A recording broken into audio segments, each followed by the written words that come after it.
The Payola scandal heats up. February 11, 1960. The Payola scandal reaches a new level of public prominence and legal gravity on this day in 1960, when President Eisenhower called it an issue of public morality and the FCC proposed a new lawmaking involvement in Payola, a criminal act. What exactly was Payola? During the hearings conducted by Congressman Orrin Harris, D. Arkansas, and his powerful subcommittee on legislative oversight, fresh off its inquiry into quiz show rigging, the term was sometimes used as a blanket reference to a range of corrupt practices in the radio and recording industries. But within the music business, Payola referred specifically to a practice that was nearly as old as the industry itself, manufacturing a popular hit by paying for radio play. As the Payola hearings got underway in February 1960, the public was treated to tales of a lavish disc jockey convention in Miami bought and paid for by various record companies.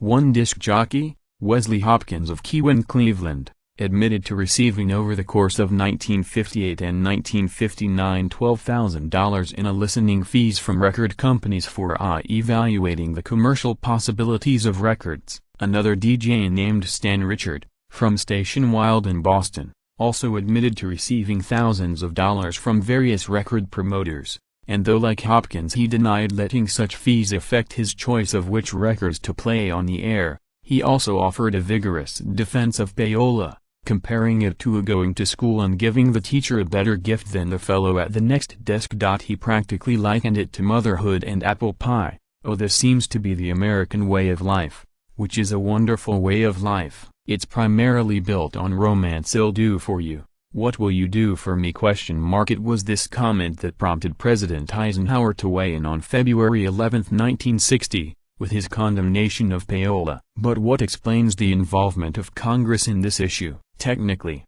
the concern of the Harris Committee was abuse of public trust, since the airwaves over which radio stations broadcast their signals are property of the people of the United States. However, 1960 was also an election year, and Rep. Harris and his colleagues on the subcommittee were eager to be seen on the right side of a highly visible emerald issue. Though it is widely agreed that the famous 1960 hearings on Payola merely reorganized the practice rather than eradicating it, those hearings did accomplish two very concrete things that year. They threatened the career of American bandstand Dick Clark, and they destroyed the man who gave rock and roll its name, the legendary Cleveland disc jockey Alan Freed.